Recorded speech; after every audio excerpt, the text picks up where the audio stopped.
Bueno, boas noites, un gusto, eu son de Vigo, pero levo moito tempo en Santiago de Compostela e sempre un gusto vir aquí e atoparme cos vos amigos de aqueles anos, particularmente Alberte e algún máis que xa non está entre nós e que votamos de menos cada vez que visitamos a Coruña. Pero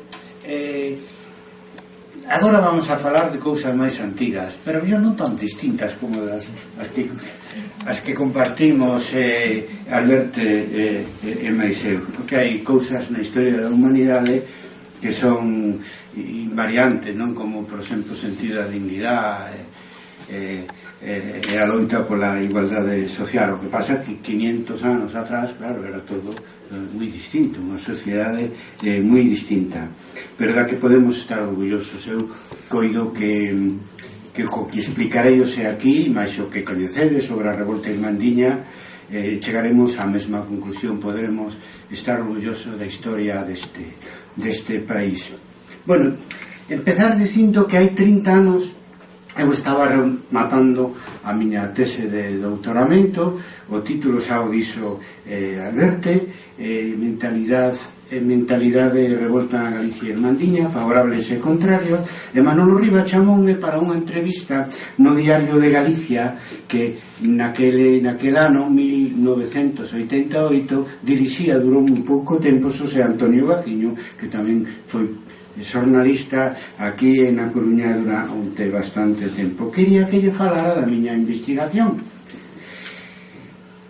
e entre as cousas das que falamos lle expliquei que chamoume moito a atención que 60 anos despois da revolta irmandiña fora maioritaria na Galicia daquel tempo unha mentalidade de revolta victoriosa respecto dos irmandiños do ano que gobernaron Galicia entre o ano 1467 e 1469. Quedou aí, e logo a hora de publicalo destacou en primeira plana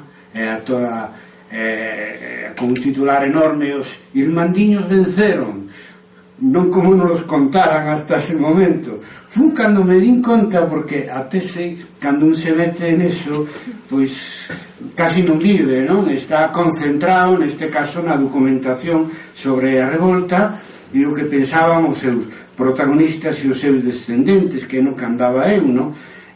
Si, me din conta de que o que viña dicindo a tradición galeguista dende facía moito tempo de que rematara nunha gran desfeita a revolta irmandiña, pois non coincidía co que eu atopaba na documentación. Pero bueno, seguín adiante, entre outra cosa, teña presa por rematar a tese, e ao leer no Diario de Galicia eso, con todo o impacto que causou, etcétera, pois, en fin, reflexionei algo máis sobre o tema. Claro, isto de que acabou mal a revolta irmandiña ven de un nobiliario de Vasco da Ponte, da Coruña, onde conta, en fin, con a revolta, como foi, sobre todo como terminou esa revolta antiseñorial en Galicia.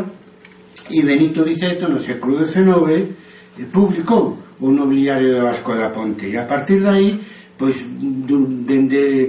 durante século e medio ou máis, pois a única fonte para entender o que foi a revolta irmandiña era a que ofrecía Vasco da Ponte, que tiña un punto de vista, digamos, próximo aos adversarios dos irmandiños, que son os grandes señores feudales. Vasco da Ponte era criado da Casa de Andrade, non? E se nota moito a hora de escribilo, aporta moitos datos moi valiosos para este tema e para outros moitos. E Viceto, acríticamente, ou sin darse conta, ou dándose conta, porque toda esa historiografía liberal do século XIX, pois tamén louvaba moito o martirio do loitador, neste caso do loitador irmandiño, entón lle deu caer ben iso e o propagou ata hai pouco, hasta que se descubriu unha fonte histórica nova, que é o Preito Tavera Fonseca, que foi a base fundamental da miña tese de doutoramento. Aí falan 204 testimuñas, a maior parte deles populares, 60 anos despois da revolta. E din cousas moi distintas das que decía Vasco da Ponte desde o punto de vista nobiliar. Eso pasa constantemente na historia, pero tardamos en atopar unha fonte desas características onde falan os protagonistas e os seus descendentes 60 anos despois da revolta, non só con simpatía, o peso era moi de esperar, senón ademais con sentimento de triunfo, que foi o que a mí me sorprendeu. Logo afondei nese tema, rematada a tesis, porque nunca abandonei o tema da miña tese de doutoramento como unha teima, e ademais porque, bueno, me invitan, como neste caso, a 30 anos despois para que fale do tema, e é relativamente frecuente, por fortuna, porque eso a min me anima a seguir investigando e a seguir escribindo sobre a única revolución que hubo na historia de Galicia, que foi a grande revolta dos irmandiños. Claro, o concepto de victoria e derrota son relativos. Por exemplo, segundo, falemos dende o punto de vista dos protagonistas ou o punto de vista dos seus contrarios. Por eso titulaba a tese favorables e contrarios. Pero coido sinceramente que é unha obriga do historiador a hora de valorar o que tivo de exitoso ou de fracasado, neste caso un movimento social e político tan importante como a revolta dos irmandiños, é obriga do historiador que o primeiro criterio que se empregue para investigar e para concluir sean as propias pretensións dos participantes. Os protagonistas deben ter a primeira palabra, e se foi derrota ou foi victoria, que se valore en función do que eles pretendían facer. Eso primeiro. Por lo tanto, vamos a primar o punto de vista dos participantes, que coinciden moitas cousas cos contrarios, pero en outras non, claro, porque estuveron en bandos contrarios durante a revolta e a posrevolta, porque este tema seguiu rodando en Galicia, e eu justamente estudiei na tese a tradición oral favorable e contraria aos irmandiños entre 1467 e 1674, vendo como se desenvolve unha tradición favorable maiormente popular e unha tradición vinculada aos derrotados naquel momento, que foron os señores feudais, pero que seguiron estando presentes na historia de Galicia, pois a través da nobreza na época do antigo réxime. Tamén o concepto de victoria e derrota é relativo segundo os discursos, polo tanto, non só os discursos que houve no momento, sobre todo inmediatamente despois da revolta, favorables e contrarios, senón tamén os discursos literarios e historiográficos a partir do resurdimento, a partir do século XIX e ata hoxe en día. Aí solamente decir que sorprendentemente en este asunto, así como noutro se avanzou na actualización historiográfica, neste asunto, digamos, o discurso galeguista, nacionalista, na miña opinión, como experto no tema, porque fixen a miña tese de licenciatura e doutoramento e seguí investigando ata o día de hoxe, non hai auténtica actualización historiográfica, porque ainda se lee de que a revolta dos irmandiños acabou nunha derrota contra o que opinaban os seus propios participantes, e os datos que iremos alumbrando aquí pouco a pouco, irei desgranando pouco a pouco. Tamén o concepto de victoria e derrota podemos decir que é relativo en función do arco temporal, é dicir, de que falemos da curta, da media ou da longa duración. Para distinguir, pois, me referirei aos feitos e como sempre, a propias percepcións dos protagonistas e su descendente. Hai que decir que 60 anos despois a maior parte dos 204 testimuñas do preito de Tavera Fonseca foran protagonistas directos ou, digamos, testimuñas visuais ou orais, é dicir, o que participaron porque tiñan edad porque foi unha revolta, como sempre pasa na historia da xente relativamente nova, ou ben que viron, porque era demasiado pequeno, pois como se movían os irmandiños, ou escoitaron na súa casa, pois eso, a tradición oral familiar, cos veciños, etc., nas décadas posteriores. Normalmente as tradicións orais non van máis alá dun século, e eu atopei referencias da tradición favorable ata principios do século XVII, por certo, por parte dos coengos da Catedral de Santiago, porque os cabildos catedralicios xogaron un papel activo na revolta dos irmandiños. Entón, empecemos pola curta duración. Vamos a falar de anos, de 16 anos, que pasan os que van entre o estalido da revolta en 1467 e 1483, que é cando terminan unha segunda onda de derrocamentos que haberá a partir de 1480. Escollín estos 16 anos porque coido que os protagonistas e os antagonistas son os mesmos en un plazo moi breve de tempo, e porque as idas e voltas da revolta non son algo complexas, non é unha cousa tan simple que se levantan, dura un tempo e logo remata todo e algúns acordan e outros non se acordan. Non, hai unha segunda volta e ademais a revolta dura 2 anos, que é moito tempo, cousa que non sucedía na época medieval antes, pero xa ao final, conforme nos achegamos a modernidade, as últimas revoltas son máis duraderas e teñen coido eu unha maior importancia histórica na súa influencia nos acontecementos e nos procesos históricos. Entón, primeiro vamos a falar dos 2 anos irmandiños, do bienio irmandiño 1467 e 1469. Eu diría que esos dos primeiros anos son de victoria total, pero en eso hai coincidencia dunha banda e de outra, de favorables e contrarios. No preto de Vera Fonseca dice: llamándose Santa Hermandad, tomaron y derrocaron muchas o casi todas las fortalezas de los señores, prelados y caballeros del dicho reino, diciendo que era justo y conveniente al servicio de Dios y la corona real y a la quietud, paz y sosiego del dicho reino. Bueno, entre febreiro e marzo de 1467 pois forman as irmandades locais, provinciais, e ten a través de asambleas donde elixían os cargos principais da irmandade. Os fundamentales eran os alcaldes irmandiños, que moitas veces tamén asumían papeles de dirección militar.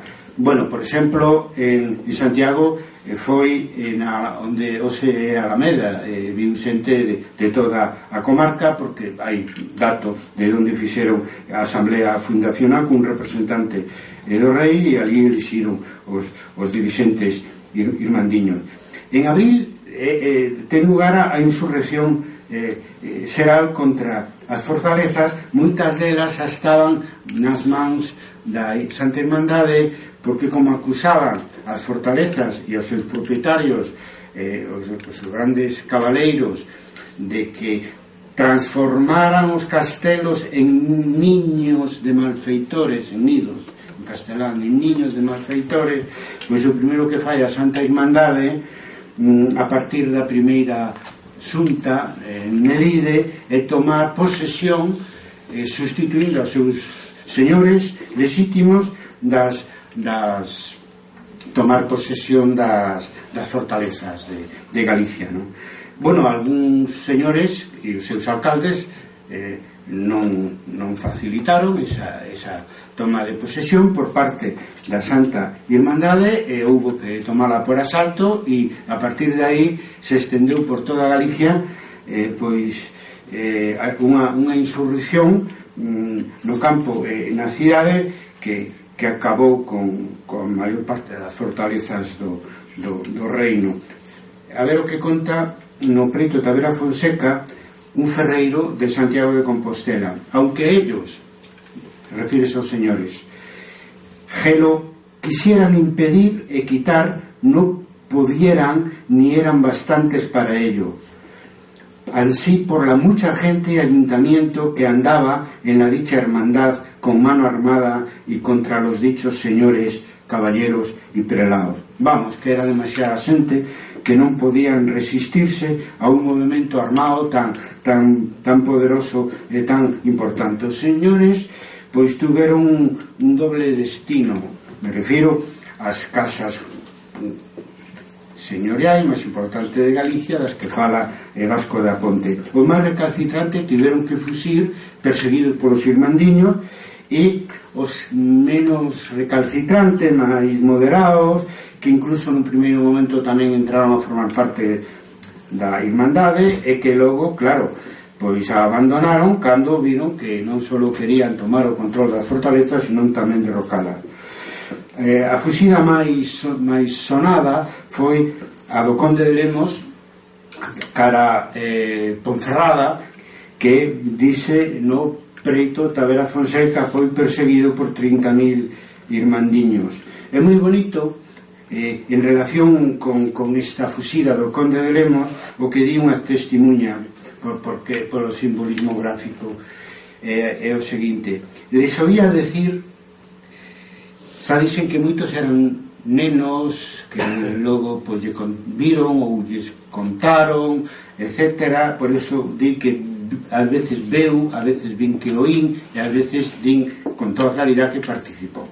Les oía decir que los gorriones habían de correr tras los falcones, o que dá unha imaxe de Vitoria enormemente poderosa de os gorrións, que eran os vasalos, que eran na súa maior parte campesiños, pescadores e artesáns urbanos, porque eran exércitos populares, aínda que participaban tamén pois a baixa media nobreza, incluso algún coengo de Ourense que participou no derrocamento do Castelo Ramiro, pero a maioría das milicias irmandiñas naturalmente eran populares, e entre os populares eran moi mayoritariamente campesiños. Bueno, como estou na Coruña, decir que Enrique Peón fixo unha obra de teatro musical, non sei se algún viñemos porque eu lle axudei algo, como no asesoramento histórico non me fixo caso de todo, porque digamos que todas estas obras pues teñen unha parte de ficción, non? Pero el, para darlle forza a obra de teatro, escolleu o lema que realmente é o único lema documentado da revolta irmandiña, eso dos gorrios tras los falcóns, e os actores berraban de cando en vez gorrións contra falcóns. Entón, ali para animarse eles e animarse os outros. Non creo que tanto fora que o cantaran, pero que sí que dá esa idea moi clara de un mundo ao revés, que eran os gorrións que perseguían os falcóns. Que veredes que as citas do preto de Fonseca están en castelán, pero non porque as declaracións foran en castelán, sino que as declaracións eran en galego e as preguntas as traducían ao galego tamén, obviamente. O que pasa que os escribáns dominaban a traducción simultánea e conforme tomaban nota precisa e vamos, sin resume, sin nada, bastante literal, a veces sí escapaban palabras en galego, como neste caso Falcón, non? E bueno, eso é a imaxe da vitoria da revolta no seu inicio, que dura pois hasta os 2 anos de poder irmandiño. Logo veñen os derrumbamentos masivos. Outra cousa que decían as testimuñas, decían que non quedara ninguna, o sea, que o propósito era que non quedara ninguna, porque toda a ira dos vasalos estaba concentrada contra as pedras, non? E a mostra maior, máis importante de poder irmandiño era derrubar as fortalezas e que non quedara pedra sobre pedra. É unha frase que hoxe se utiliza, que non quede pedra sobre pedra. bueno, ás veces decían que derrocaran todas as fortalezas menos Pambre. Pambre está documentado de que se librou. Pode que houbera en algunha, bueno, hubo bastante resistencia, hubo que tomalas por asalto, non? Pero despois, cando dominaban xa toda Galicia, puideron derrocala, pero non. En parte creo tamén que lles gustaba poder decir que derrubaron todas menos Pambre, que hoxe en día recuperada, restaurada e propiedade pública, unha maravilla, non? Eu teño pois, ben documentadas unhas 150 fortalezas, castelos, casas torres, pero probablemente as derrubadas podan ser 2 ou 3 veces máis. O 6 de xullo de 1467, cando levaban xa 2 meses e pico derrubando fortalezas e asaltándolas en moitos casos, non? Nun caso único, a cidade de Tui estivo asediada durante un ano inteiro, porque, bueno, conseguiu Álvaro Pérez de Soutomaior pois defenderse ali e expulsar aos irmandiños da vila, un caso único. Nas demais cidades de Galicia, pois naturalmente os propios concellos axudaron a crear a irmandade, por lo tanto eran irmandiños desde o primeiro momento. Pero bueno, durou porque hubo que facer asedios, hubo que facer asaltos e lles levou uns meses. O 6 de xullo de 1467 consiguen que o rei Enrique IV lles dea unha carta dando por vos os derrocamentos en Galicia, non? Bueno, ele tiña un interés político moi concreto, estaba en guerra civil pola coroa de Castela coa nobreza de Castela, que se apoiaba nun adolescente que era o seu irmán, o príncipe Alfonso, e sabía que era moi potente a Santa Irmandad de Galicia e lle interesaba políticamente o apoio, e tuvo que, en fin, aguantarse e darlle o apoio para conseguir que Galicia seguira sendo do rei lexítimo Enrique IV, que lle costou, porque el pretendeu, cando a revolta empezou, de que respetaran as fortalezas dos nobres amigos personais do rei, e non lle fixeron caso, porque por derrocar hasta derrocaron as fortalezas que algúns cabaleiros irmandiños tiñan, que non fixeron distingos ningúns. Nese sentido, por ese sentimiento igualitario e emancipador, diríamos hoxe, que tiñan os irmandiños. Bueno, vi moi ben ese apoio de Enrique IV, porque nese documento se pedía aos alcaides que defendían as fortalezas que seguían asediadas que as entregaran a Santa Irmandade, sabendo que a Santa Irmandade as iba a derrocar.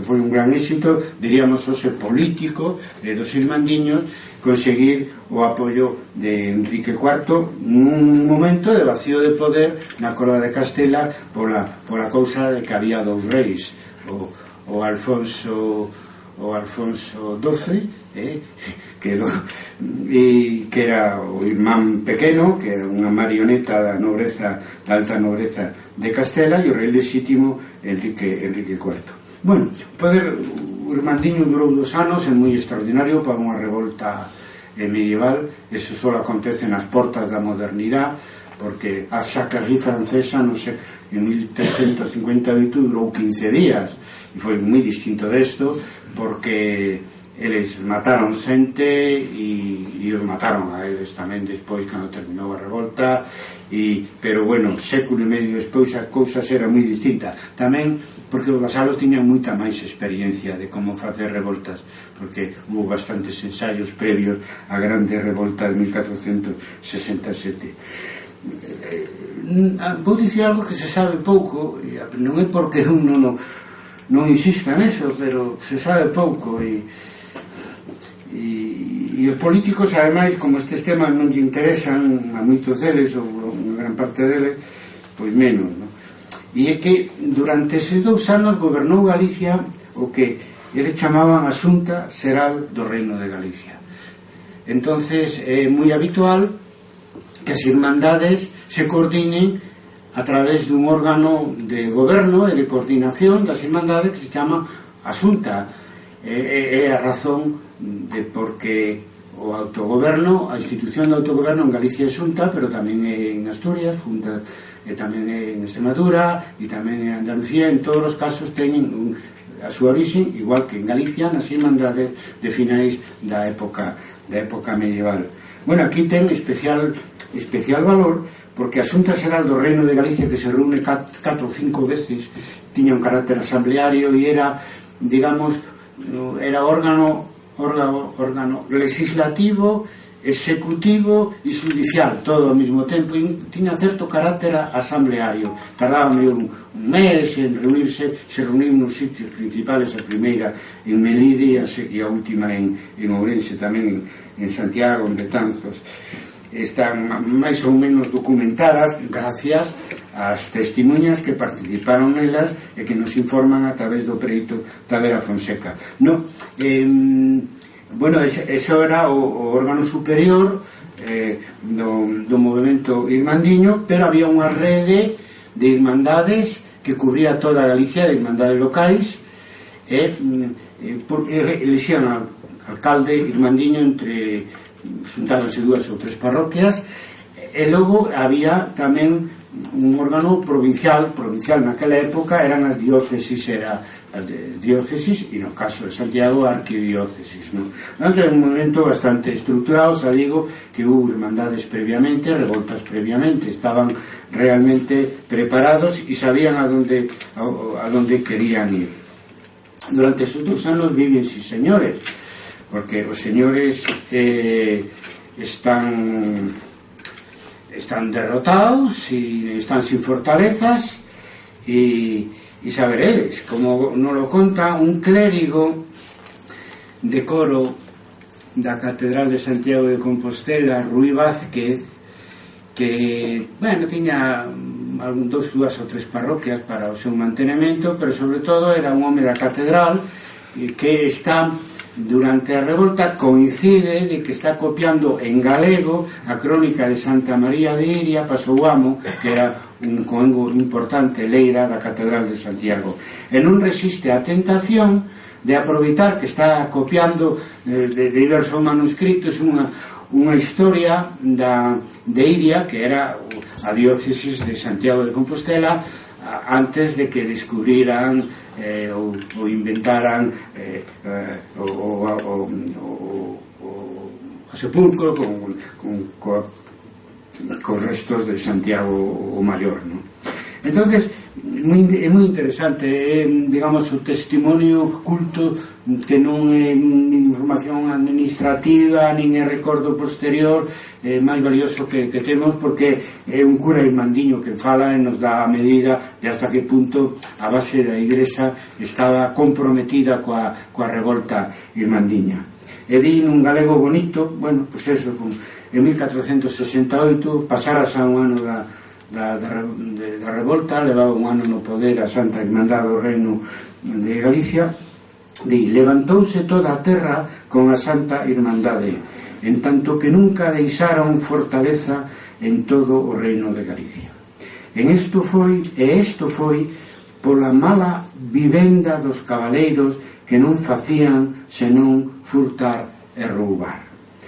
Ficaron a tais ben como o primeiro día que nasceron, sen terras e sen vasallos. Portanto, houve unha ruptura vasalática total, é dicir, os señores quedaron sin poder e sin vasalos, e o di, pois, é unha testimonha directísima, etcétera, e con evidente satisfacción. Non seguín todo a media páxina que redacta, porque non ven ao caso, pero el pensaba un pouco sacando información do Apocalipsis de San Xoán, era milenarista, de que Deus castigara utilizando como ferramenta Santa Irmandade aos cabaleiros do Reino de Galicia polos seus pecados.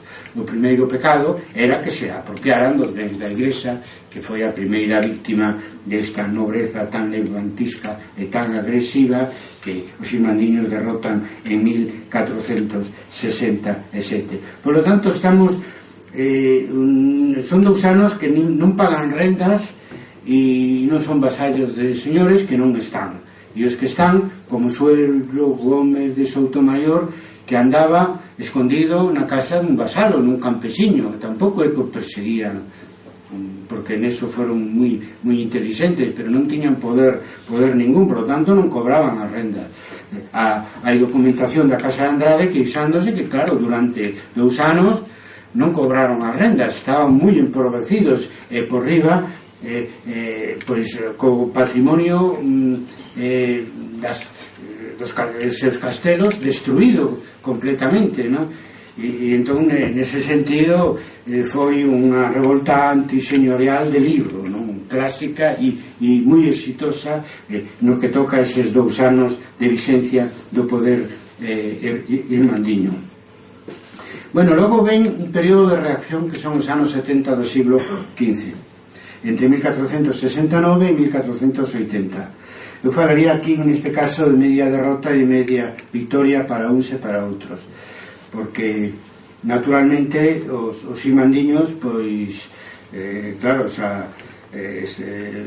explicarei como, pois xa non poideron seguir exercendo o poder conquistado coa insurrección de 1467, pero os señores no seu proceso de restauración señorial tampouco consiguen os seus logros.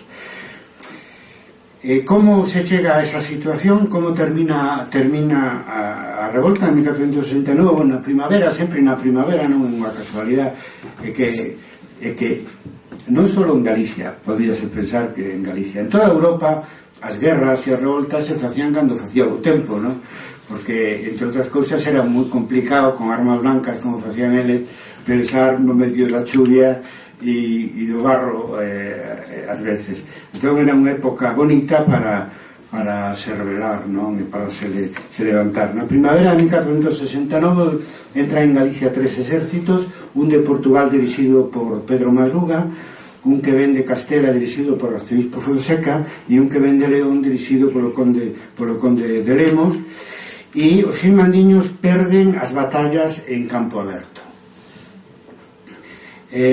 Bueno, entre outras cousas, porque non tiñan onde refuxiarse, porque as fortalezas as botaron abaixo, entón non podían facer un uso militar os irmandiños delas para defenderse dos exércitos da contrarrevolta, non? Bueno, se o fixeron nas cidades, saberemos con que resultado, pero non no campo. E no campo, pois a superioridade militar dos exércitos señoriais pois era grande, entre outras cousas, porque tiña unha poderosa cabalería, e os exércitos irmandiños era sobre todo infantería. Había fidalgos e cabaleiros tamén, pero tiñan sobre todo infantería.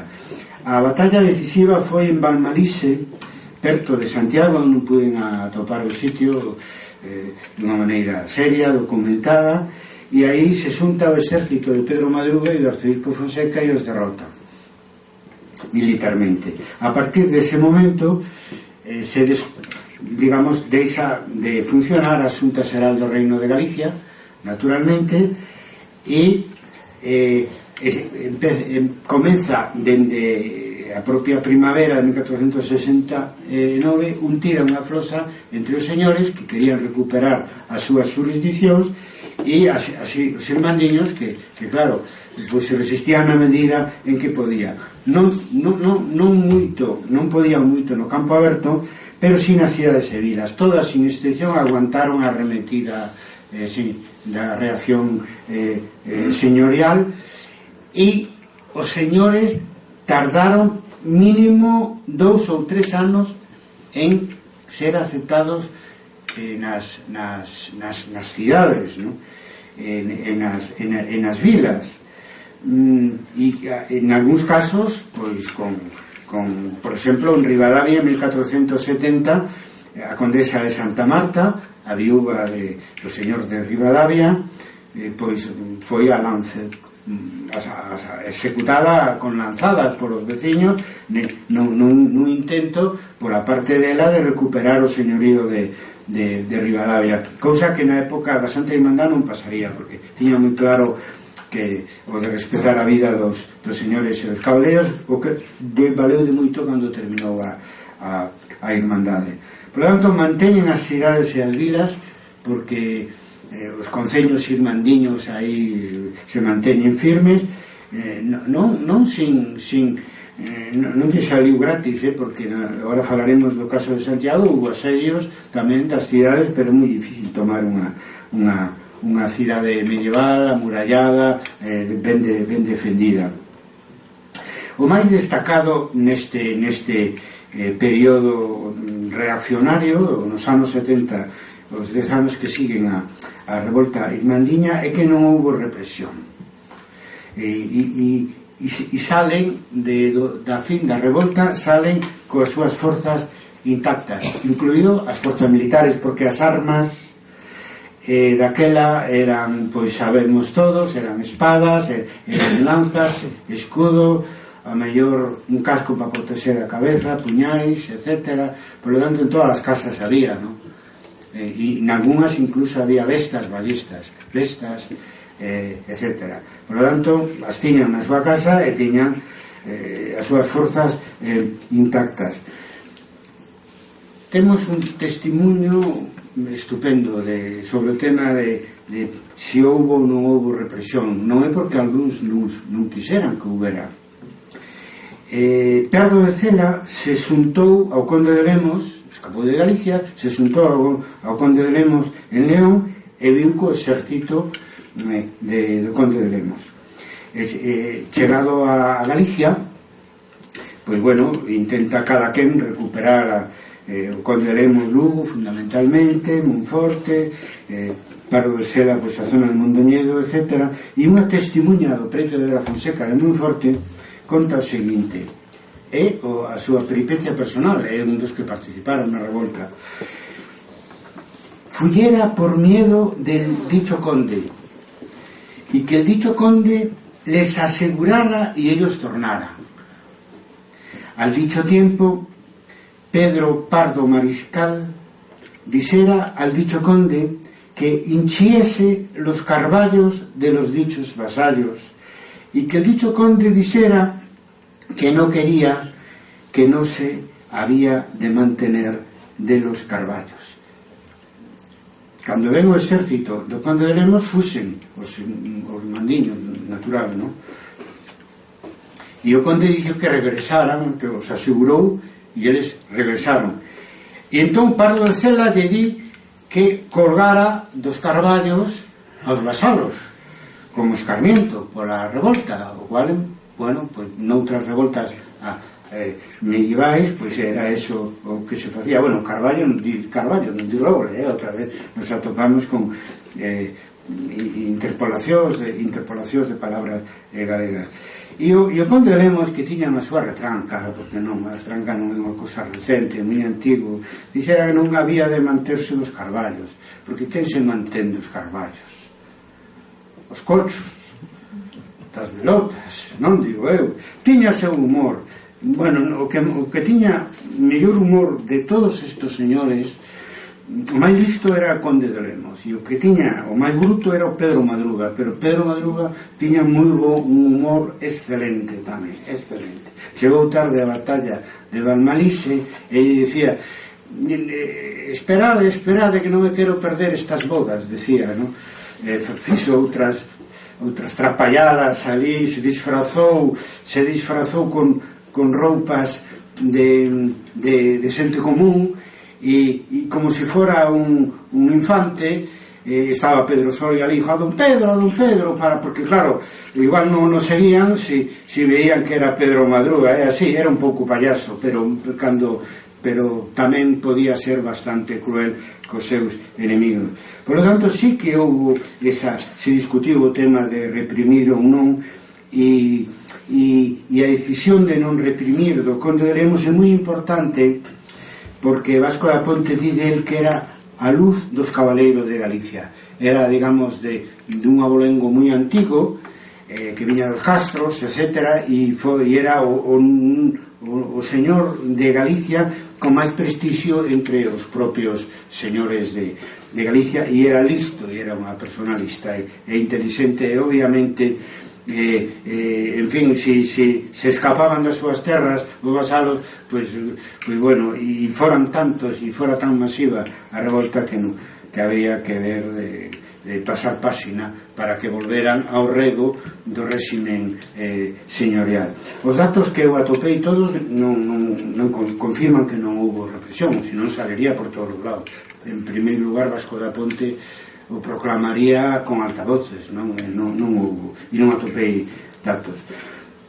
O movimento foi moi irresistible, e tamén non houbo represión porque eles, digamos, tuveron a inteligencia, xa dixen antes, de que cando tiveron algúns señores fuxiron, outros quedaron no exilio interior, andaban por aí, non?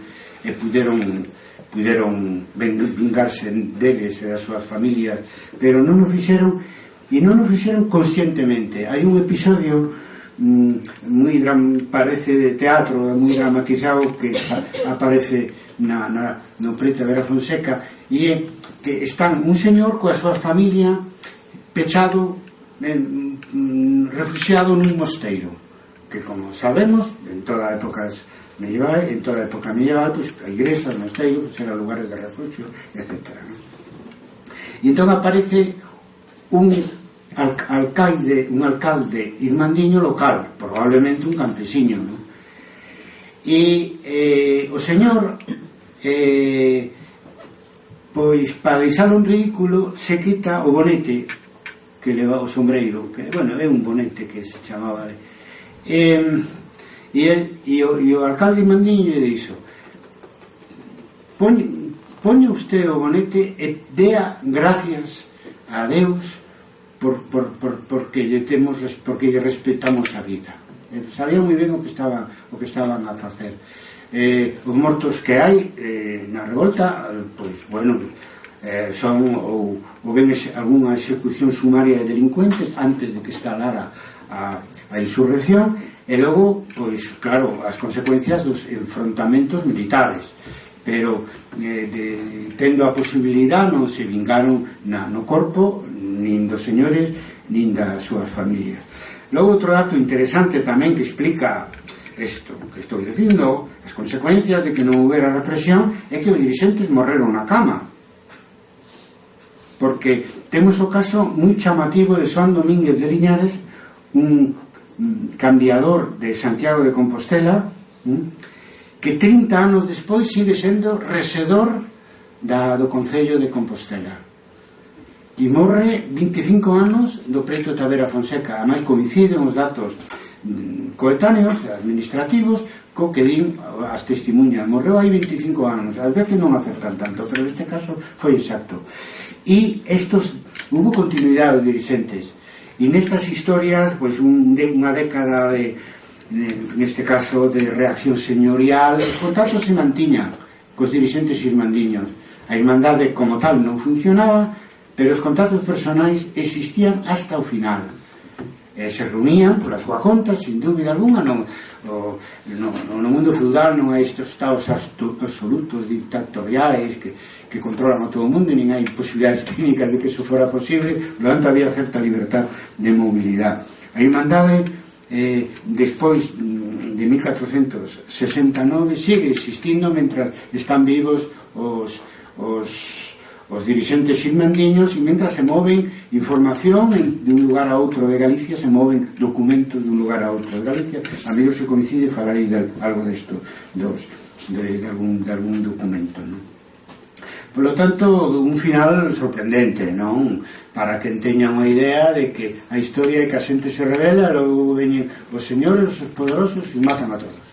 É unha historia simplista. Con eso na historia non se pode ir a ningún sitio, entre outras cosas, porque houve revolucións importantes que triunfaron, e outra cosa, que houve revoltas de diverso nivel, etc., que triunfaron tamén, e saberemos, ademais, o contexto histórico que explica o éxito da revolta irmandiña. Entonces, logo, Santiago, prometín que falaría deso. Santiago exercía un pouco de capitalidade, non só religioso, sino política en Galicia tamén, simplemente porque era a capital do maior señorío feudal de Galicia, que é a terra de Santiago, e tamén o que pasaba ali influía moito en Galicia. Fonseca, logo da batalla de Valmalixe, asedia Santiago, se coloca ali no convento de San Francisco, o firen con unha frecha, etc. Estuvo a punto de morrer porque daquelas infeccións, claro, non se combatían como hoxe, e non logrou, porque é moi difícil tomar unha cidade por asalto, porque estaban todas, pois tiñan pozos, estaban con toallas para sobrevivir, etc. Tiña moita experiencia, ademais todas, pero especialmente Santiago de Compostela, porque antes da revolta irmandiña pois había moita anarquía nobiliar, hubo revoltas antes, etc. Entonces o arcebispo Fonseca pacta cos irmandiños, vamos, co Concello de Santiago, pero o Concello de Santiago é o único que eu teño ben documentado, que os alcaldes da cidade eran os alcaldes da Irmandad, coincidían nas mesmas persoas, e seguían estando ali, eran os mesmos. Que pasa que a Irmandade, claro, non estaba coordinada, non tiña milicia nese momento, etc. Entón, pacta dúas cousas con eles. O primeiro, respetar, si aceptan de novo, digamos, volver ao señorío da Igrexa de Santiago, pois acepta respetar os usos e costumes da cidade. E logo, algo que é tremendamente importante, a non reedificación das fortalezas derrocadas en toda a terra de Santiago, que é o que provoca eso. Cumplindo Fonseca, cumpliu o seu fillo, que tamén se chamaba Fonseca, fundador da universidade, e todos os arcebispos anteriores, o cual desatou a ira do arcebispo Tavera en 1526, que era un prelado cortesano, etc., que non tiña nada que ver con Galicia, e que sustitúe ao arcebispo Fonseca fillo como arcebispo Santiago, cando o Fonseca fillo, que foi o fundador da Universidade de Santiago de Compostela, vai de arcebispo para Toledo. Entonces chega aquí Tavera da corte e dice: pero como pode ser que non se exixiran danos a xente que derrubou todas esas fortalezas, porque era patrimonio da Igrexa, non? E fai responsable a Fonseca pai e Fonseca fillo de negligencia, porque un abade, un bispo, un arcebispo tiña como responsabilidade, digamos, preservar o patrimonio inmemorial que é do conxunto da Iglesia, non dele en particular. Entón Fonseca dice que foi un movimento irresistible e ademais xusto, e polo tanto que ni se planteou a posibilidade de reedificar, e ademais porque tiña un problema, e é que cando volve ao arciprestado de Santiago se atopa que os cabaleiros que o acompañaron para loitar contra a Santa Irmandad se volveron contra el, intentando ocupar as jurisdicións do arzobispo de Santiago, que sempre consideraban como unha parte débil. En general pasaba con todos os bispos e con todos os abades, porque claro, non tiñan esa preparación militar, ainda que o arzobispo de Santiago chegaba ben, pero en general non tiñan esa preparación militar que tiñan os señores laicos, que eran os cabaleiros. Bueno, entón, primeiro, se quería que o aceptaran en Santiago, e por lo tanto en toda a terra de Santiago, tiña que aceptar as condicións que lle poñían, e nesas condicións estaban a non reedificación de fortaleza, e 60 anos despois pues, seguían derrubadas. Hubo algunha excepción, pero pactada cos veciños e cos concellos correspondientes. Alonso de Lanzos, un dos capitáns irmandiños máis importantes, axuda ademais a Fonseca na guerra que tiña contra a Casa de Altamira, os moscosos e outros cabaleiros que querían facerse cos vasalos e coas jurisdicións da Igrexa de Santiago. Entón aí se produce unha situación curiosa onde os irmandiños neste caso se alían con Fonseca contra os señores laicos, contra os cabaleiros, non? Entonces o que consiguen os irmandiños resistindo nas cidades é romper a unidade señorial, a unidade da clase señorial, o cual lle permitirá sobrevivir mellor a todo esa década dos anos 70 de reacción señorial. Claro, sabedes, o condado de Lemos era señorío laico máis importante de Galicia, e ali, por decisión do conde, non hai represión, menos no arcebispado de Santiago, que nin siquiera se reedifican as fortalezas, e os dirigentes irmandiños colaboran con Fonseca contra o que lle parecía un enemigo maior para ele, que son as casas nobiliarias posirmandiñas dirixidas por verdadeiros tiburóns, algún deles como o primeiro conde de Altamira, que fora ao principio dirixente irmandiño, capitán irmandiño, pero logo se cambiou, herdou a súa casa e, bueno, fixo frente aos irmandiños aliados, neste caso co arcebispo Fonseca. É moi importante, porque cando digo que a terra de Santiago, o maior señorío feudal do Reino de Galicia, que ocupaba toda prácticamente a provincia da Coruña, ou a parte da de Pontevedra, non era, decidía o que pasaba no resto de Galicia bastante, e neste caso en como rematar a revolta irmandiña, coincidindo co conde de Lemos, pois é definitivo, e iso explica como ese tipo de alianzas e de situacións impiden que a revolta irmandiña terminaran como outras anteriormente, como moitas revolucións, algunhas revolucións e algunhas revoltas incluso na época contemporánea con unha gran represión. Os señores laicos máis duros intentan nos anos 70 reedificar algunhas fortalezas, o logran en pequena cantidad comparado co número de fortalezas derrocadas, durante outro fracaso relativo, teñen que forzar aos rebeldes, ex-irmandiños, pero eran as mesmas persoas, e se crea unha tensión moi forte, non? Lles costou, e lograron reedificar algunhas. Fixádevos como reaccionan os irmandiños a ese intento de reedificación de fortalezas.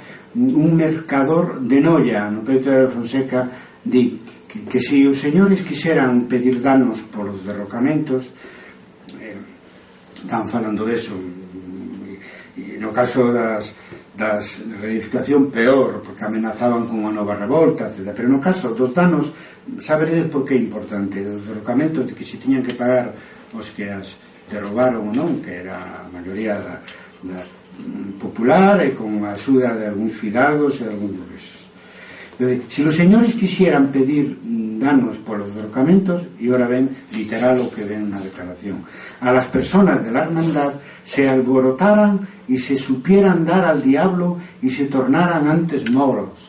Es decir, antes iban se votaban, se facían do demo ou se facían mouro, non sabían o que era o argumento máis poderoso que pagar o derrocamento dunhas fortalezas que estaban moi ben donde estaban, e a máis eles presumían con parte de razón de que tiñan para eso o permiso do rei e desde logo a axuda divina. Esa se encargaba o cura Rui Vázquez os cabidos e a parte mayoritaria da igrexa que estaba apoiando os irmandiños de justificar pola vía de unha maneira religiosa o xusto e conveniente que era tamén para Deus, o que fora tamén para Deus a revolta dos irmandiños.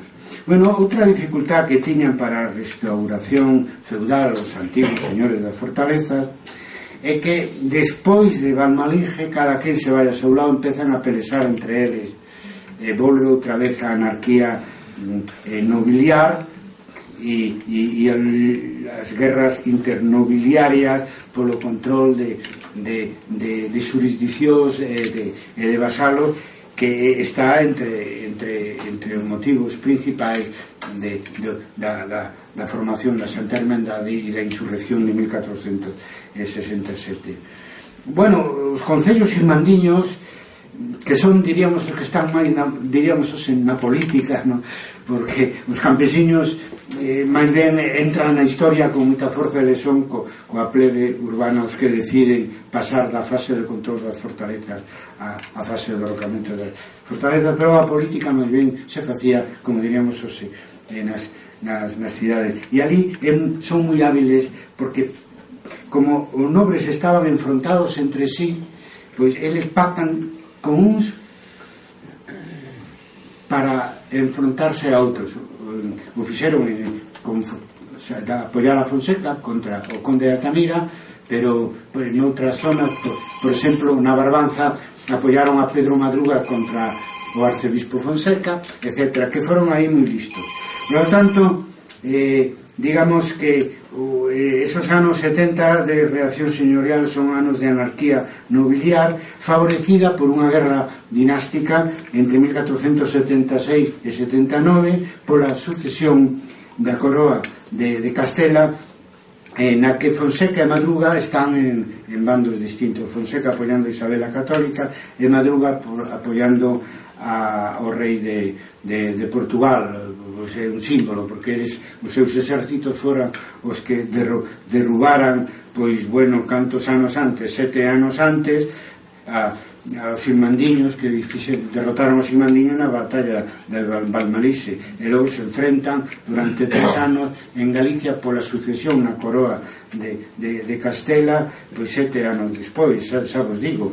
Todo eso, claro, favorecía que a sobrevivencia da Irmandade. Os anos 70, además, que siguen a revolta irmandiña, os conflictos entre señores e vasalos, lóxicamente, porque pretendían os señores restaurar o sistema feudal, e os vasalos viñan de vivir 2 anos sin señores, ¿no? Se les facía moi difícil, ¿no?, volver a aceptar, digamos, o xugo feudal. Entonces, a época inmediatamente anterior á revolta irmandiña tamén é de moitos conflictos, non? Pero despois da revolta se duplica o número de conflictos en Galicia, o cual quer decir que unha resistencia enorme á restauración señorial. Por lo tanto, neste contexto de gran inestabilidade, de conflictividade social grande, a restitución señorial non se chega a normalizar despois da revolta irmandiña, nin nesos 10 anos que siguen a revolta, nin nunca. Ni nunca, si falamos como nunca de que volve o feudalismo medieval característico de fortalezas e característico do século XV. Por lo tanto, nin victoria nin derrota para uns e para outros, un empate. E o desempate ven en 1480 con Acuña e Chinchilla, que son serían os reis católicos, porque se estaban nos inicios do Estado moderno, había interés en que o Estado tivera presencia en Galicia, cando en Galicia que mandaban eran os señores, cada un na súa jurisdicción.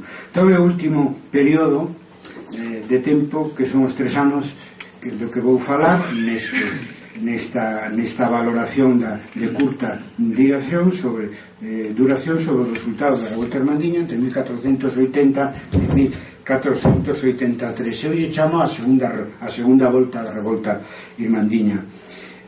Aquí chega como gobernador Fernando de Acuña, que era un cabaleiro moi aguerrido e con uns valores moi claros, como parte da corte, non, moi antiseñoriais e moi modernizantes, como diríamos hoxe, non? Viña acompañado do licenciado López de Chinchilla, un xurista, e do que chama o arcediano de Camaces, Antonio Paz, este último encargado de controlar unha nova irmandade. Os reis católicos crean unha nova irmandade en 1477, 3 anos antes, que, por exemplo, en Lugo estaba dominada polo conde de Lemos. Entón, o arcediano de Camaces apón ao servicio do Estado, e aquí ven, pois eso, o que eu chamo a segunda volta da revolta irmandiña nun contexto político moi distinto, pero en todo caso os que viñan agora, os que viñeron aquí a seguir derrotando irmandades, teñan os mesmos enemigos que os irmandiños en 1467.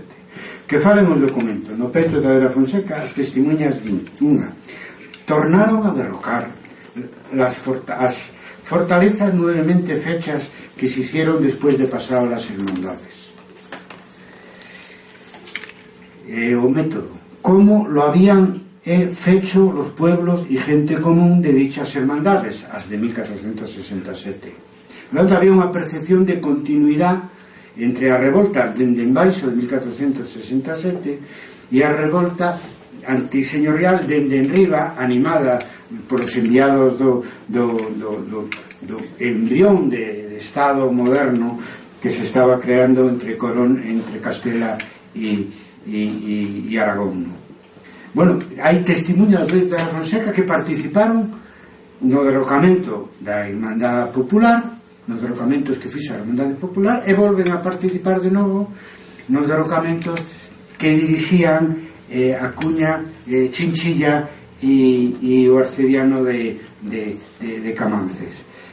Realmente o que fan é reunir de novo as milicias irmandiñas. Y vio esa testimonio. Estaban tan fuertes con el gobernador que aún parecía que mandaban como de primero. Se sentían fortes outra vez despois de 10 anos de dificultades, de anarquía, de reacción señorial. Outro, derrocaban de novo en nombre del rey y de la Santa Hermandad, que como asaltaban os castelos os irmandiños, decían viva el rey, a un rey que no momento que se iniciaron os derrocamentos non tiña aprobado como algo en fin, que o Estado apoyaba. Bueno, o Estado que tiña Enrique IV na Guerra Civil, que era ben cativo, pero bueno, eles falaban en nome dun rei imaginario tamén porque lles conviña, non? E dice, outra vez derrocaban de novo fortalezas en nombre del rei e de la Santa Hermandad para gañar, digamos, a confianza dos irmandiños para ir contra os señores feudais que volveran a Galicia e estorbaban a formación do Estado moderno. Os reis católicos fan un documento apoiando a revolta de 1467. Bueno, máis ben o rei Fernando de Aragón. Unha testemunha dice que viu ler unha provisión, unha carta del rey don Fernando que mandara quitar daños de los derrocamientos de las dichas fortalezas a la gente de la comunidad que las derrocara. Outra vez co problema de que lle pediran pois danos, cartos en definitiva, por os danos que produceran no patrimonio nobiliar. E o rei Fernando é Fernando de Aragón, Fernando católico, o marido de Isabel a católica, fixo un documento que é o cuarto documento que anda por Galicia dende que se formou a Irmandad. Hai un que fixo Enrique IV para que se formara, outro que xa fixen mención, é o único que se conserva íntegro, de aprobando os derrocamentos, outro que fixo Enrique IV despois da revolta irmandiña antes de morrer en 1474, dicindo que se fixeran baixo a súa autoridade, e o día ademais ao Concello de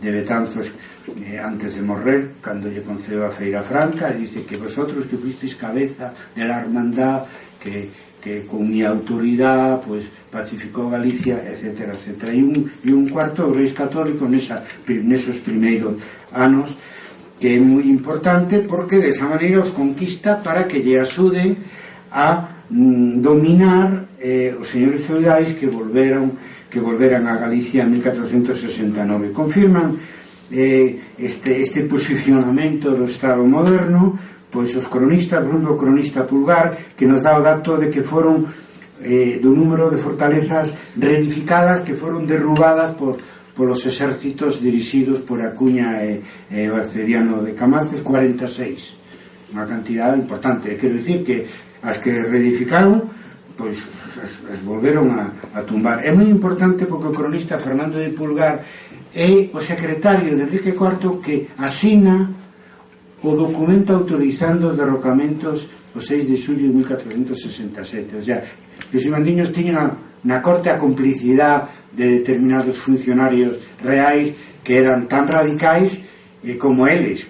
É o caso tamén do gobernador Acuña, radicais no sentido de de oposición aos señores feudais.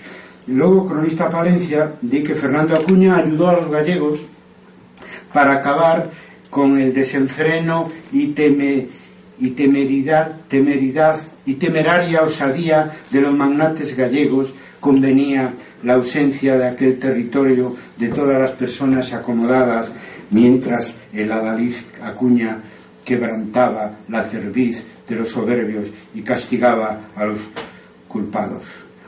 Tiñan a mesma linguaxe dos irmandiños e a mesma hostilidade aos señores feudais, e aquí xa se fala de algo que xa sabemos, que se levaron para a corte a nobreza levantisca galega, que perdera o consenso social en Galicia, e tamén tiña a oposición do novo Estado que se estaba formando. Dice, convenía la ausencia de aquel territorio de todas las personas acomodadas.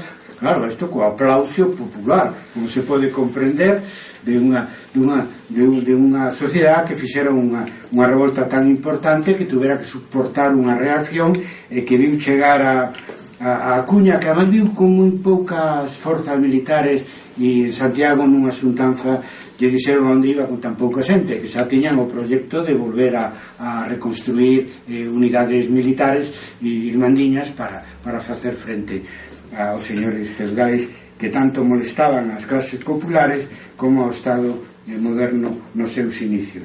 Bueno, a alta nobreza galega foi para o exilio dourado, salvo Pardo de Cela, o grande enemigo dos irmandiños. A él lle derrocaron tamén a Frouseira, que a reedificara, e como sabemos foi asusticiado por Acuña, Chinchilla, etc., o 3 de outubro de 1483, nun momento en que Pardo de Cela tiñan contra él os vasalos, a igrexa, as cidades de Viveiro e Ribadeo e os enviados dos reis católicos, é dicir, porque era, como ve, non só moi representativo do sector máis belicoso e máis represivo da oligarquía nobiliar en Galicia tamén, senón era o que menos abolengo tiña, casou ben e era un pouco advenidizo na alta nobreza galega. De feito, casi non lle dedica atención ninguna Vasco da Ponte no recuento das casas antiguas de Galicia. En fin, estes segundos derrocamentos pois terminan en 1483, que tamén pois ten ese carácter simbólico por ser cando asustician a un dos nobres, pero probablemente no norte de Galicia o máis desprestigiado popularmente como malfeitor, cabaleiro malfeitor, que é o mariscal Pardo de Cela. Bueno, os segundos derrocamentos son moi distintos do primeiro, porque os dirixen no primeiro caso, en 1367, a xente elixe os seus dirixentes, tanto alcaldes como deputados para asuntas como capitáns irmandiños. Sin embargo, agora os que dirixen os exércitos antiseñoriais pois son nomeados por o Estado, etc. É moi distinto, pero o resultado é para os que protagonizaron a revolta mandiña é que agora estos viñan a darlle a razón a eles, que eles tiñan a razón. Por lo tanto, este segundo derrocamento deu o pulo definitivo a este sentimento de victoria que se manifesta pois anos despois no freito Tavera Fonseca.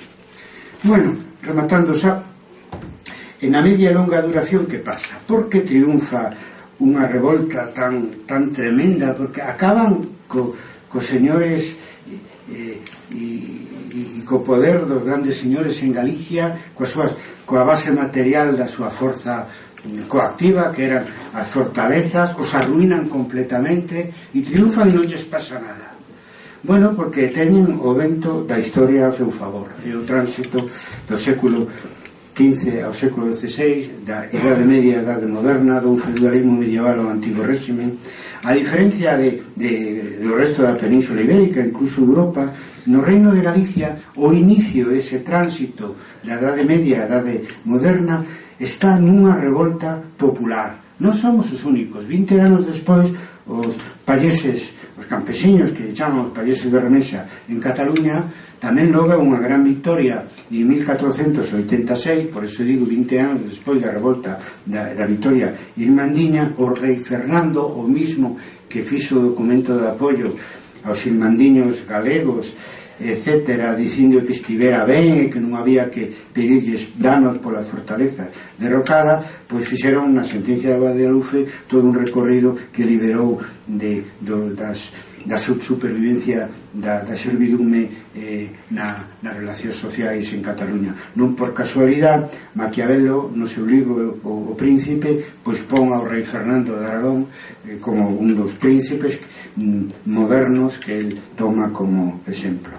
Por lo tanto, lograron os seus grandes objetivos en dúas voltas, pero o lograron, que un era a xustiza, outro era poñer fin ao sistema das fortalezas e poñer fin de todo ou en parte ao régimen feudal, e o fixeron en connivencia con o novo Estado. A reivindicación irmandiña de xusticia, paz e seguridade, que se pudera andar tranquilamente por os camiños, que non sufrieran agrarios, que na súa maior parte iban contra a xente común, se veu satisfeita pola vía, para eles, inesperada, pero que a historia estaba sin escribir, non sabían o que iba a pasar, pola vía de que o Estado moderno, non só en Galicia, na Península Ibérica, en toda Europa, no tránsito do século XV ao século XVI, recupera as atribucións relativas á administración de xustiza, do punto de vista policial e militar e do punto de vista do cobro de impostos, que a monarquía trasladara no comenzo da Edade Media aos señores, a recupera ao final da Edade Media para sí, e lle quita atribución, este tipo de atribucións públicas estatais aos señores, de maneira que en 1480 o gobernador Acuña crea a Audiencia de Galicia, que xogará un papel moi importante en levar a reivindicación de xustiza a todos os lugares de Galicia a través dunha autoridade pública, porque hasta ese momento o que había era que os señores eran xuiz de parte, porque eles administraban xustiza na súa jurisdicción, pero ao mesmo tempo a xente os acusaba de ser eles os malfeitores. Había que resolverlo de alguna maneira, e se resolve creando unha autoridade pública en Galicia, que é a Audiencia de Galicia, que é o que pacifica e actúa máis ben dun xeito favorable aos que éramos vasalos e as clases populares. Por lo tanto, tamén é un pouco unha consecuencia en diferido do éxito irmandiño. Logo, outro éxito é a caída das fortalezas, non insisto máis, total, casi irreversible, e Galicia pasa entre a época medieval e a época moderna a Galicia das fortalezas a Galicia dos pazos, non insisto máis. E logo hai cambios moi importantes no ámbito social, no ámbito das relacións sociais.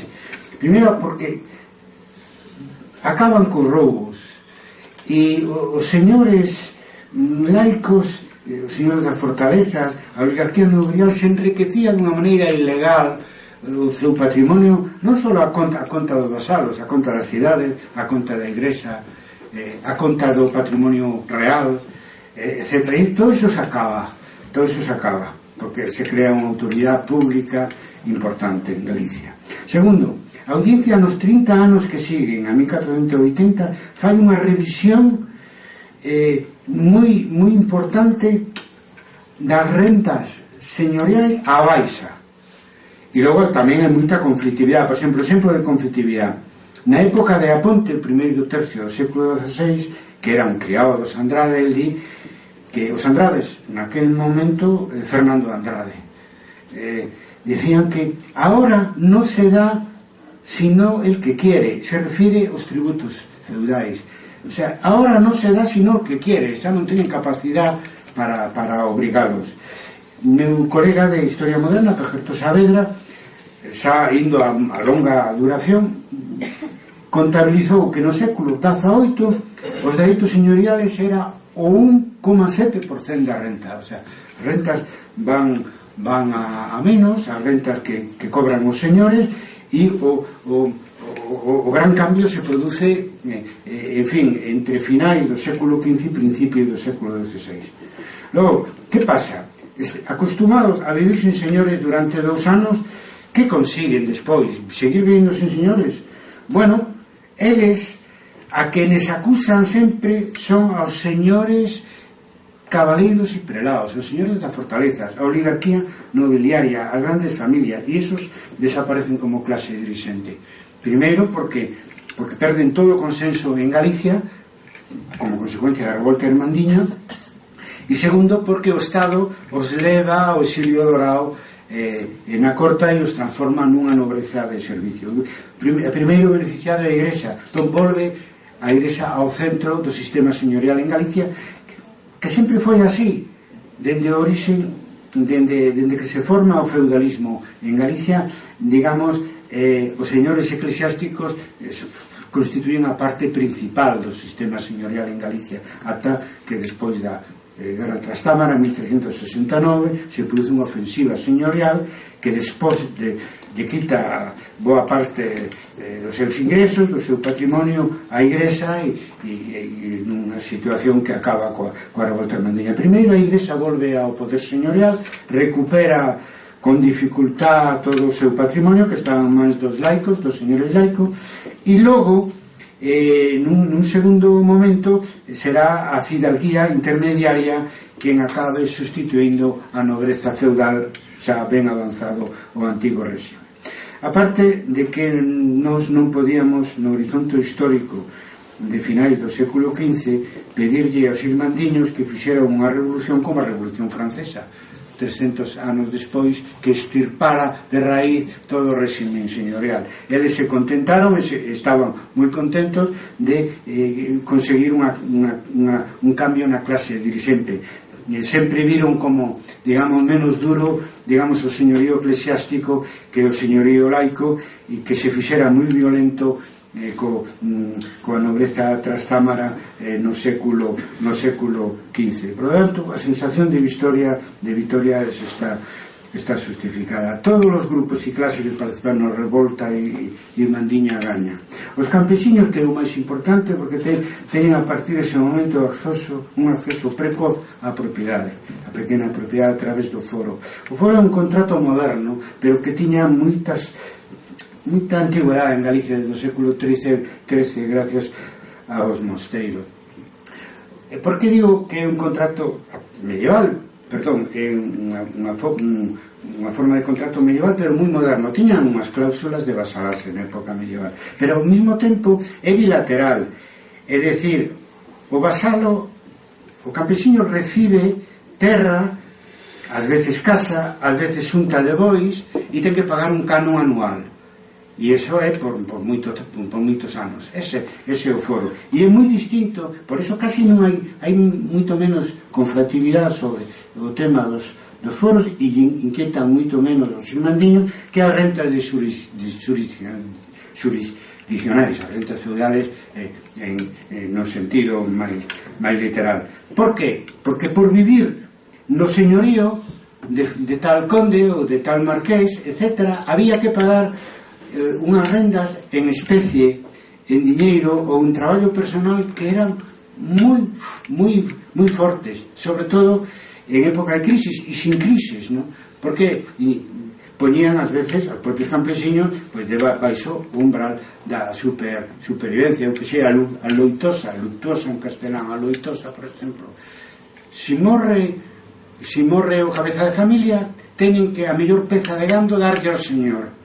O sea, co cual, digamos, a desgracia se duplica, pero eran tremendamente duras. A loita é contra as rentas feudais, contra as rentas jurisdiccionais. Liberado deso, queda o foro, e o foro lle permite ao campesiño pois producir un excedente e sentirse como máis libre e máis cómodo, e sobre todo acceder á propiedade, porque os foros co tempo pois acaban deixando, pero moi tardíamente, hasta o século 20 non pasa deixando de pagar ese canon, pero ese canon comparado anual, comparado co que eran as rendas feudais, pois era, lles parecía pouca cosa. Os campesiños gañan, e gañan ademais o acceso a pequena propiedade. A burguesía urbana gaña porque tamén se beneficia da baixa do descenso das rentas señoriais, se aflosan a dependencia que tiñan a maior parte das cidades galegas do señor eclesiástico correspondente, o bispo ou arzobispo, e ademais porque eles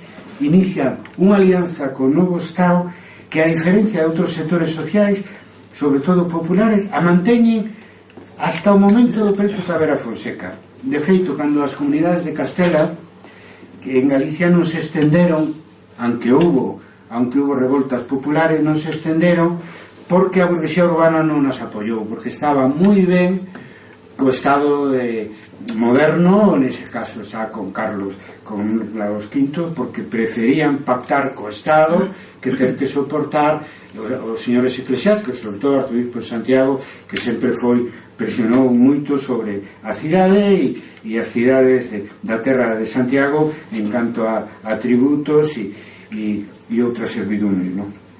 Bueno, a Igrexa xa o dixen, é a primeira beneficiada da Victoria Hermandiña, na súa maior parte apoiara a revolta, salvo Fonseca, que ao final se adaptou tamén ao que era a voluntad na base e tamén nos cabidos catedralicios de apoiar a revolta contra os señores laicos, etcétera. Pero, con todo, os señores eclesiásticos, sobre todo os bispos e o arzobispo, acaban indo como a gran nobleza para a corte e delegando na fidalguía a administración dos foros. Conclusión, nesto insiste moito sempre Ramón Villares, que a fidalguía acaba sendo a nova clase dirixente, e ese é un proceso lento que se dá entre o século XVI e o século XVII. Claro, entón imaginados pasar a desos señores feudais no século XV tan violentos a Galicia dos Pazos, etc.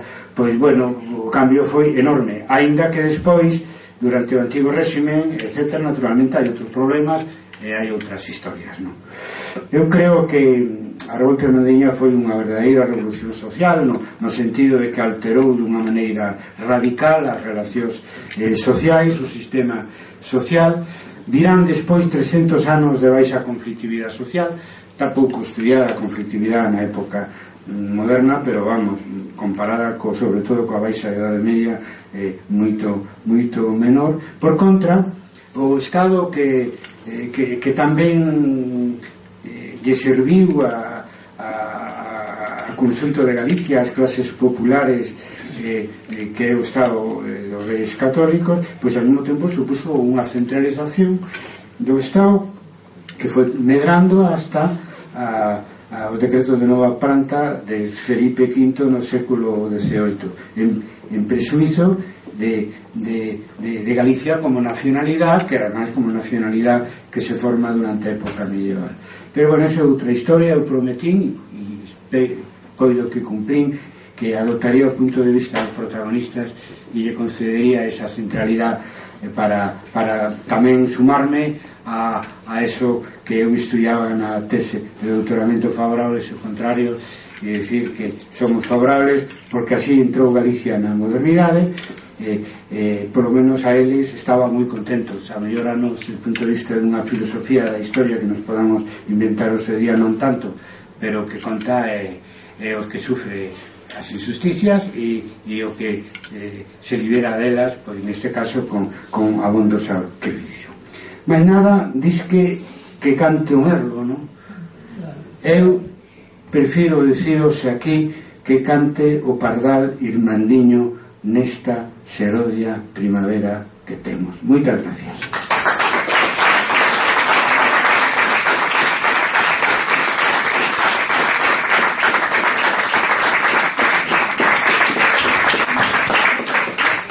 Ben, nos ceden o local hasta 9:30, entón temos para poucas palabras. Alguén que intervir? Sí, hola, boas tardes. Bueno, eu Había oído fai tempos que os reis católicos foron os que derribaran as fortalezas en a vida e tal, e despois de oírlo usted parece que non, que foron os irmandiños, ou tamén participaron os reis católicos en eso. Unha cosa que me chama a atención é que eran infantería, o sea, eran xente do campo e tal. Como derribaban se non había catapultas ou grandes mecanismos? Como derribaban unha fortaleza que a veces estaba no curuto dun monte ali con unhas murallas tremendas de pedra? O sea, como conseguían vencer, asediar unha fortaleza? Bueno, vamos a ver, expliquei que nos derrocan as fortalezas no reino, son os mandiños, algunhas se reedificaron, e logo se enviados dos reis católicos cos propios irmandiños, pois a volveron a botar abaixo, eso explicando.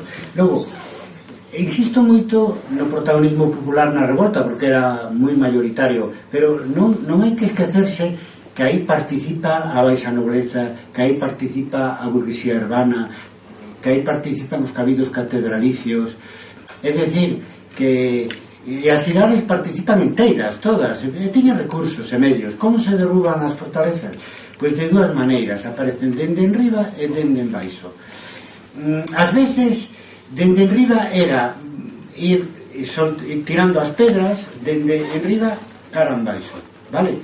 E logo, dende en baixo pero hai que saber facelo, quitar determinadas pedras mestras, non?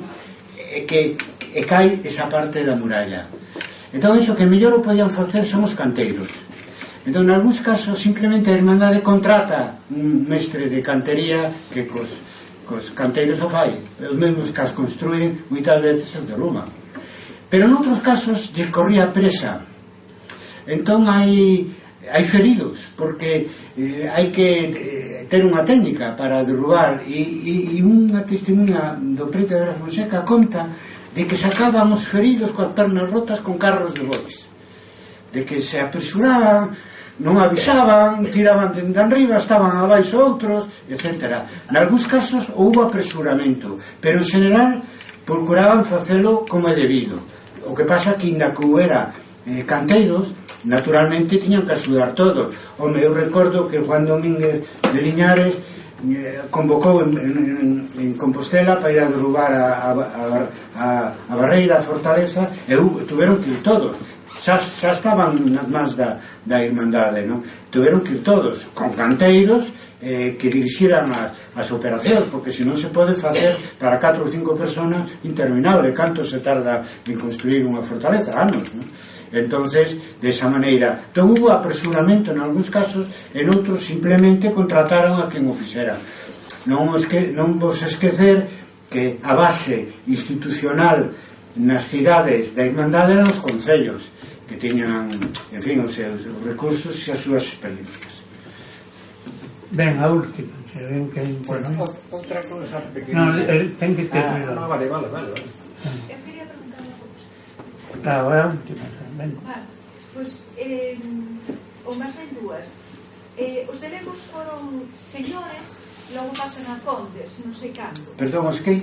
Os de Lemos, a nobleza. Sí, Lemos, sí. Sí. E este que citabas como a luz de Galicia,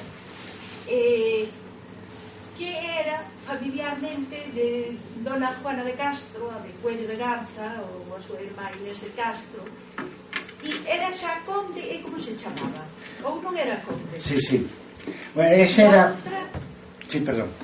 A outra é o movimento de rebelión contra os trabucos ao conde de Lemos, que houbo na Póvoa do Rollón, tanto do Monforte, que hoxe ese nome o leva un viño que se chama así, Químaro. En que momento se... Vamos a ver, o conde de Lemos do que estou falando era Pedro Álvarez Osorio, Viñados Osorio, que casara con unha Castro, é dicir, e Inés de Castro era da familia dos Castros, pero este é Pedro Álvarez Osorio. Logo, os Guímaros é unha revolta illada, eu non recordo a data, eu coido que é creo que é posterior á revolta, é unha revolta local, e é moi importante porque hai unha lenda tamén ao redor deso, non? E a pobra do Brollón foi moi conflitiva sempre, participaría na revolta como todas as vilas e todas as comarcas de Galicia, pero eso é un conflito propio, local, específico, como houve tantos antes e despois da revolta irmandiña. Non é para o nome de Brollón, sempre me preguntei, non que pude elucidar, porque o Brollas ou a persona protestona tal, e o mellor nace aí a pobo do Brollón con esa protesta, non sei. Bueno, ao revés, a mellor. Ao revés, que do Brollón nace o de Brolla. É máis probable. Bueno, pues con esto damos finalizada a palestra.